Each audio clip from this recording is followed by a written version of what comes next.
Hello, my name is Abigail. I'm from Hungary and I have no idea what's going on. Okay, perfect. That's great. Okay, why don't we start with you telling me what your name is and what you do? Okay, so my name is Abigail Tomčić. I'm the program manager of Kia, You can which... look at me also, so Sorry? you can look at me, sir. Okay, good. Arthur Daniel. I'm the program manager of Kia. What does that role entail? So it means that I'm organizing the activities, I'm taking care of the financial things, I'm keeping in touch with our sponsors from Denmark, for example, or with our partners. I'm organizing different programs or field trips, or looking for various partners such as Child Hope or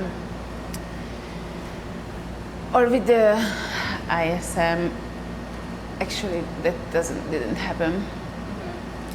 And right now I'm helping Dania, for example. So I'm doing all the little details to make the NGO working, because we have basically 3 employees in the NGO: the director, the social worker, who is actually has a hands-on relationship with the kids, and I'm in the between. Okay, got it.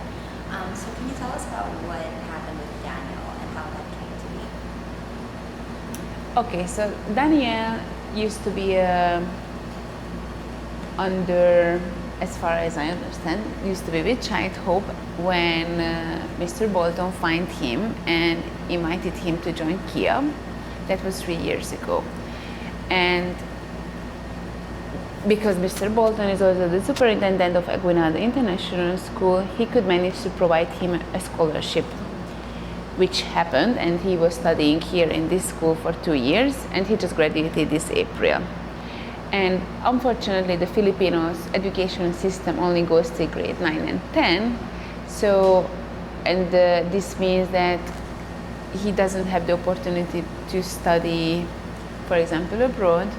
So Mr. Bolton was already looking for him another scholarship that could provide him IB education.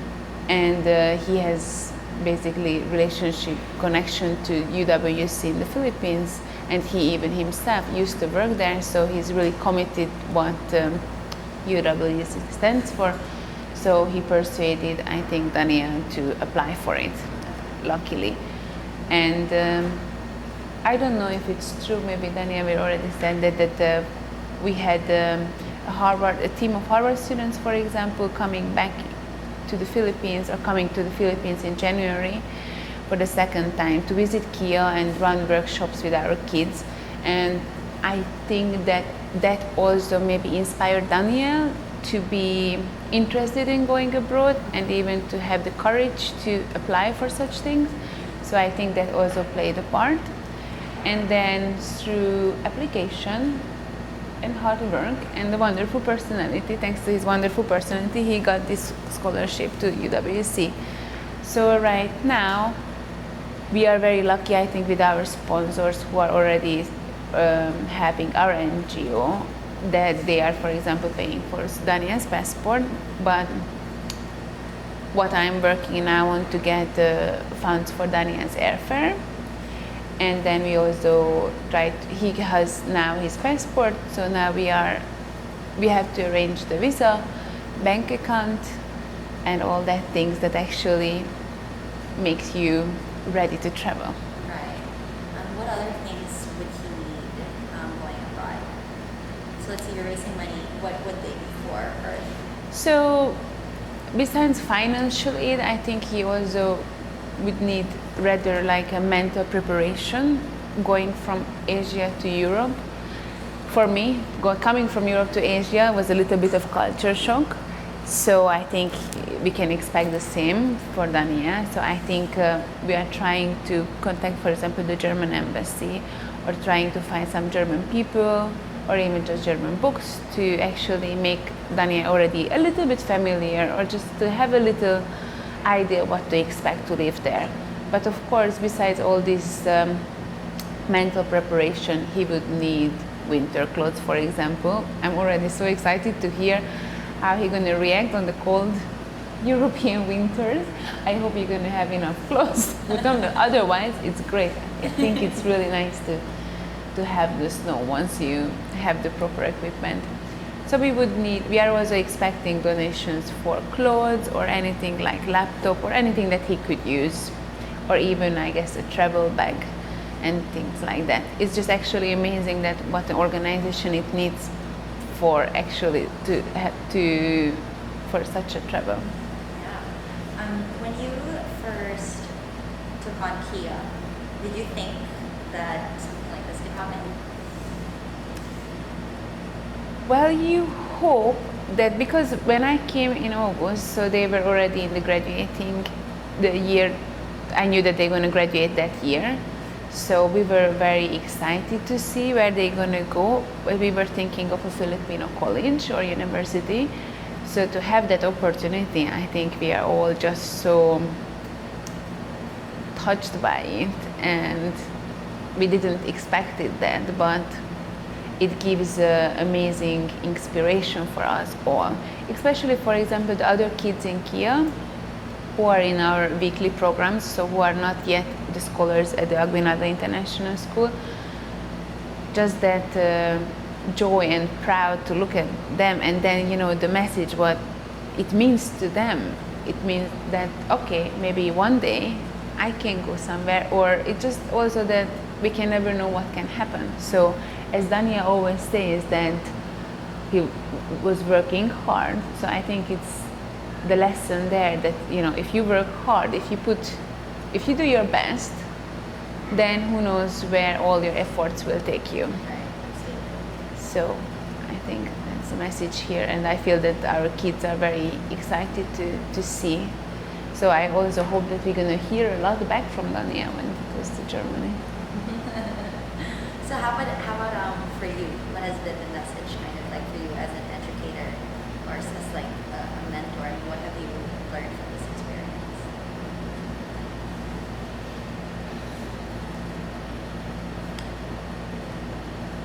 Well, I'm just so happy to work in an environment where we can provide a lot of things like mental support, like with our social worker, or like the schooling, like academic skills. So I see how complex it is that you need to provide for a child to have a holistic education, because I think life is not about only the school, not the classroom. So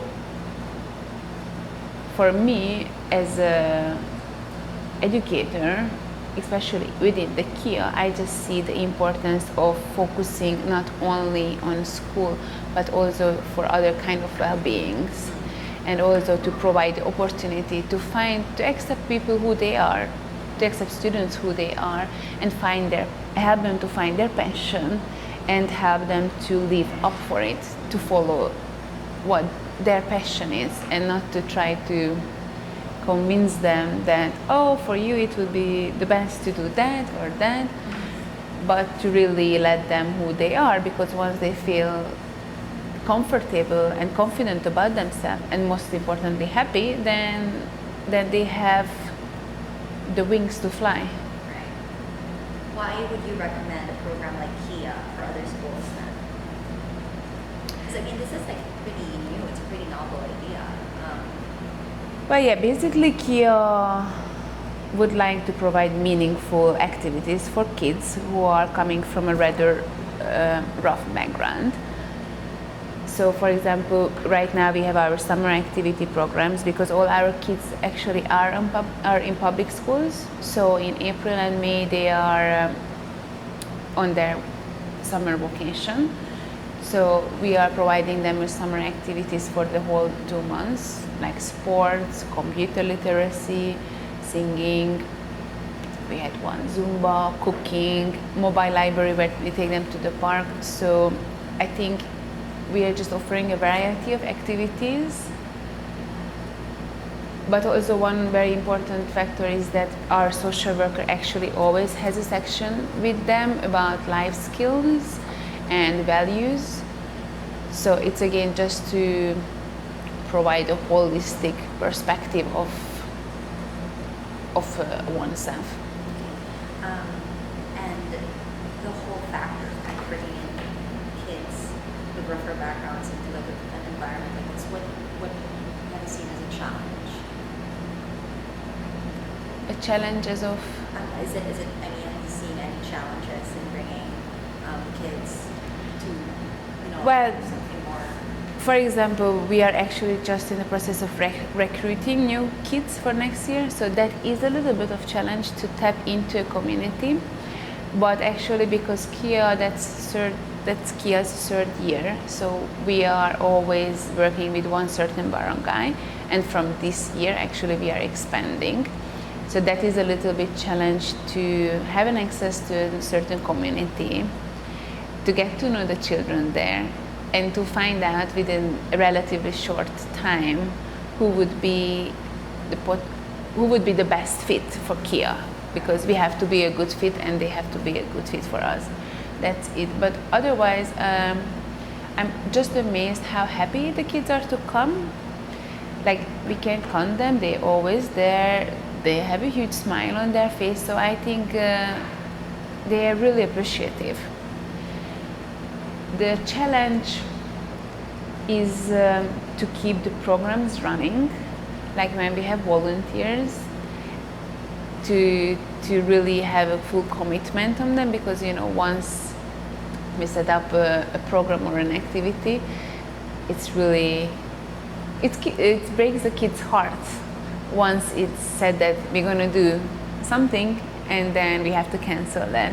So that's it. I think just to live up to our promises, what we're going to do, and to take that really seriously. That's what I find as a program manager challenging, to really make sure that everything is happening what we are saying, because I think especially for kids, but even for adults, it's very important that once somebody promised to you something, not to let you down. Right.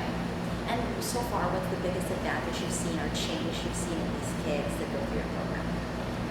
Well, they are becoming very responsible.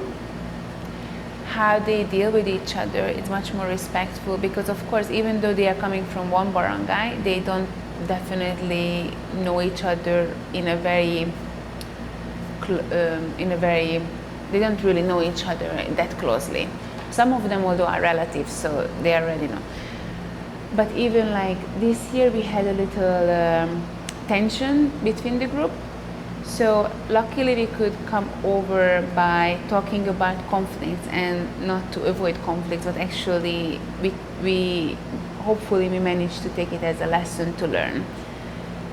So I think, because Monica, our social worker, provides them always life skill activities or talking about relationships and other values, I think that helps them to formulate, to communicate better, to respect others better, and I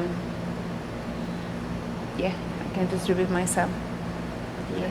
So. And lastly, what would your message for Daniel be? Someone from Europe, obviously, also just like someone who. I think keep your eyes open, keep your heart open, keep your eyes, so then you can learn about your environment and about your fellow students, and keep your heart open, because I think you're wonderful people, and then if you let them see who you are, then they will fall in love with you within a second. So I think it's going to be a great adventure for you.